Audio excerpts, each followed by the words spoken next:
Nous sommes libérés de la condamnation de la loi, mais libérés de servir le Seigneur. Nous avons été rendus libérés de ne pas laisser libre cours à nos passions, de ne pas vivre à notre guise, de ne pas suivre les caprices de notre cœur.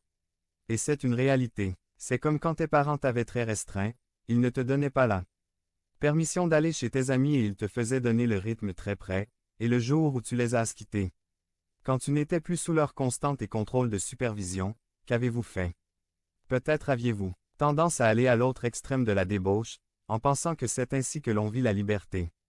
C'est un problème parce que nos cœurs ne savent pas comment vivre sans nous asservir aux lois, mais nous ne savons pas non plus comment vivre sans ces lois explicites. Nous tendons vers les extrêmes du légalisme ou vers les extrêmes de la débauche. Quelle est la solution à ce problème? Qu'est-ce qui peut nous donner une sage ligne directrice, qui maintienne notre cœur bien calibré? L'apôtre trouve la solution au conflit au sein de l'Église de Galatie et dans la nôtre dans le service lorsqu'il dit: Servez-vous plutôt les uns les autres avec amour. D'une part, la façon dont nous évitons de suivre nos passions extrêmes et égoïstes, la façon dont nous nous libérons de l'esclavage du légalisme et de nous servir avec amour. La manière de ne pas devenir fier, égoïste et plein de ressentiment et de servir, c'est voir le besoin autour de moi et au lieu de suivre mes passions ou de condamner avec suffisance ceux qui m'entourent, c'est immédiatement s'efforcer de répondre à ce besoin dans ma famille, dans mon Église et dans mon environnement. Mais d'un autre côté, Paul dit aussi à ceux qui étaient très préoccupés par l'accomplissement des lois, que c'est précisément en se servant les uns les autres avec amour qu'ils accompliront la loi de Dieu. Il leur dit que toute la loi est résumée dans le commandement: aime ton prochain comme toi-même. C'est intéressant ce qu'il dit. Il dit que la preuve que je suis vraiment en Christ est de savoir si je sers mon prochain avec amour ou non. 503 Tout ce que l'Écriture enseigne et chaque loi de l'Écriture se révèle parfait ou complété dans l'amour du prochain. Lorsque nous nous servons les uns les autres avec amour, lorsque nous nous servons les uns les autres avec amour, ce service, ce ministère mutuel nous empêchera également de nous détruire les uns les autres. Au lieu de nous critiquer, de nous nuire ou de nous gêner les uns les autres, nous devons nous servir les uns les autres, voir le besoin autour de moi et y répondre.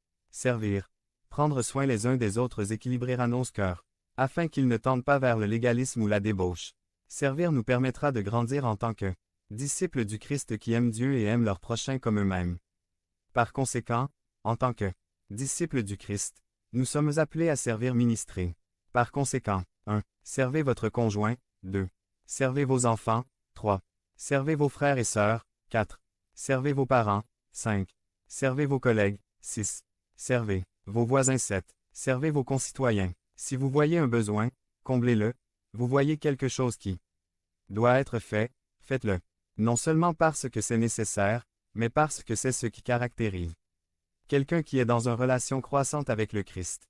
Mais si vous êtes comme moi, quand vous entendez cela sur le service, eh bien, vous commencez à vous demander: eh bien, c'est bien de servir, mais dans quelle mesure? Dans quelle mesure? Et ma dignité? Tu ne penses pas que je suis faible? Je sais que, peut-être votre cas est difficile, compliqué. Mais je vous montre quelque chose de formidable que Jésus a fait. Au chapitre 13 de l'Évangile de Saint Jean. C'était la dernière fois avec ses disciples avant d'affronter le crucifixion. C'était le dernier souper. Il y avait Judas, le traître. Il y avait Pierre qui allait le renier sous peu. Il y avait les autres qui seraient des lâches dans quelques heures. Jean 13, 3 à 5 dit: Jésus savait que le Père avait mis toutes choses sous son contrôle, qu'il était sorti d'auprès de Dieu et qu'il revenait à lui. Il se leva.